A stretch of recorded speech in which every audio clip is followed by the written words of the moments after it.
Assalamualaikum warahmatullahi wabarakatuh. Apa kabar sahabat Toko Mandiri Indonesia? Ketemu lagi dengan saya Hanafi, tim Toko Mandiri Indonesia.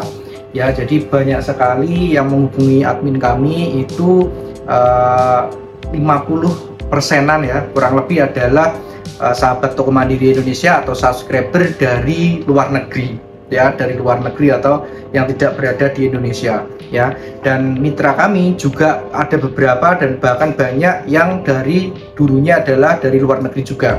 Ini saya sharingkan kepada sahabat Toko Mandiri Indonesia yang masih memantau channel YouTube Toko Mandiri Indonesia yang masih berada di negeri seberang ya. Jadi akan saya sampaikan pengalaman-pengalaman kami atau beberapa mitra kami yang berada di yang dari luar negeri. Jadi begini konsepnya. Jadi ketika saya sampaikan apa adanya ya, jadi ketika toko minimarket mandiri itu rata-rata keuntungannya berapa sih begitu? Rata-rata kalau sahabat Toko Mandiri Indonesia yang masih di luar negeri kan mesti secara pendapatan secara rupiahnya kan gede. Ada yang mungkin 15, mungkin 25, mungkin 35, mungkin 40, mungkin 50, 60 atau mungkin lebih besar daripada itu. Nah, tapi ketika misalkan bisnis toko, ini untungnya nggak mungkin bisa sebesar itu ya. Saya sampaikan bahwa rata-rata toko mitra kami atau rata-rata yang dari luar negeri itu rata-rata dapatnya adalah di 10 jutaan, 9 sampai 10 jutaan. Artinya ya ada yang 7, 8, 9, 10, ada yang 11, ada yang 15 begitu ya. Rata-ratanya di angka 10 rata-rata. Kalau paling tinggi ada yang 20 ada, tapi nggak banyak. Tapi kalau rata-rata ya di angka 10 juta. Ya, ketika biasanya dulu mendapatkan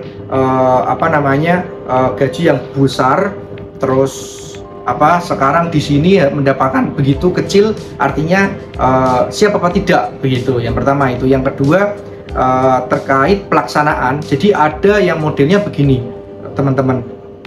Ada yang modelnya begini. Jadi yang dari suami masih ada di luar negeri, terus istrinya di rumah, yang ngelola istrinya begitu. Jadi yang ngelola istrinya. Terus ada yang ada di luar negeri dua-duanya, terus yang ngelola saudaranya. Ada juga begitu ya. Jadi nanti akan saya bantu jelaskan modelnya seperti apa yang terjadi begitu. Jadi barangkali ini bisa dijadikan, oh iya aku bisa menggunakan seperti ini. Saya masih di sini, nanti yang ngelola istri saya. Saya sama istri masih di sini, nanti yang ngelola keluarga saya. Begitu dan lain sebagainya ya. Jadi ada beberapa hal nanti sahabat Toko Mandiri Indonesia bisa menduplikasi atau meng-ATM, amati tiru modifikasi yang mana. Jadi dari beberapa mitra itu ada yang dua-duanya masih berada di luar negeri. Itu ada yang mengelola saudaranya ya, yang mengelola saudaranya. Nanti LPG-nya bagaimana konsepnya? Jadi begini konsepnya, ketika misalkan ini yang dikasih adalah saudara, adik, ipar, sepupu begitu. Jadi yang mengelola itu adalah juga tim toko. Jadi nanti toko juga menggaji begitu. Jadi misalkan nih personilnya 3 tambah dia 1, jadi 4 personilnya. Terus nanti gaji proporsionalnya berapa? Jadi dia juga dapat gaji sama pegawai. Terus nanti laba bersihnya berapa? Kasih dia normalnya kasih antara 20% atau 30% ya, karena dia mengelola. Jadi misalkan laba bersihnya berapa? 10 juta, berarti dia dapat 2 juta sampai 3 juta di luar gaji itu. Jadi dapat persentase, dia dapat usahanya. Tinggal mau dikelola selama berapa tahun? 2 tahun, 3 tahun, atau 5 tahun gitu. Tinggal perjanjiannya bagaimana. Jadi dibuat konsep seperti itu bisa. Jadi bisnisnya sangat jelas gitu. Jadi tidak menggunakan asas kekeluargaan, tapi sudah B2B antara perusahaan dengan perusahaan. Artinya sudah profesional dengan profesional begitu. Bukan yang mengatasnamakan kekeluargaan.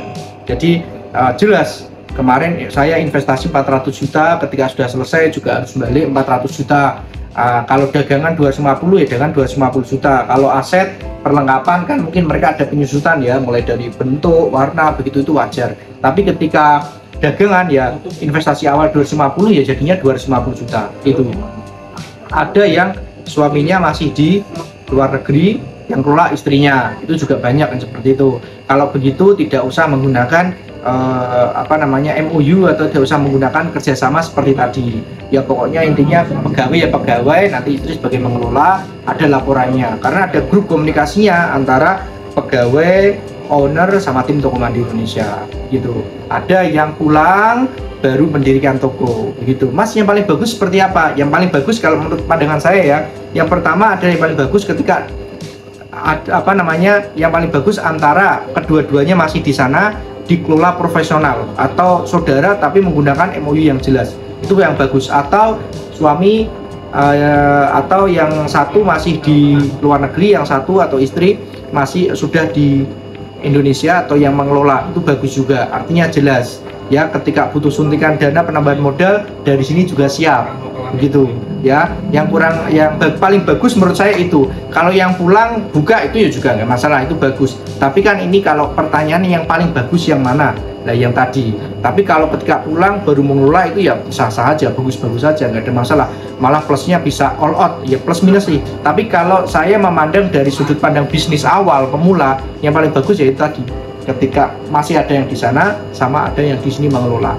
Seperti itu kurang lebih teman-teman dan sahabat toko Mandiri Indonesia yang berada di luar negeri, yang sudah memantau channel toko Mandiri Indonesia. Silahkan sharing-sharing mulai dari sekarang. Ada masalah silahkan WA aja admin kami, karena nanti ketika WA admin nomor Bapak Ibu akan di save admin kami, nanti banyak informasi, banyak admin kami akan sering bikin story buka toko, ukuran berapa kali berapa, di mana gitu. Jadi nanti bisa tanya jawab dan memotivasi Bapak dan Ibu sekarang, Bapak dan Ibu untuk mempercepat atau memotivasi, memberikan semangat untuk membuka toko minimarket. Seperti itu kurang lebih penjelasan dari saya. Terima kasih. Assalamualaikum warahmatullahi wabarakatuh.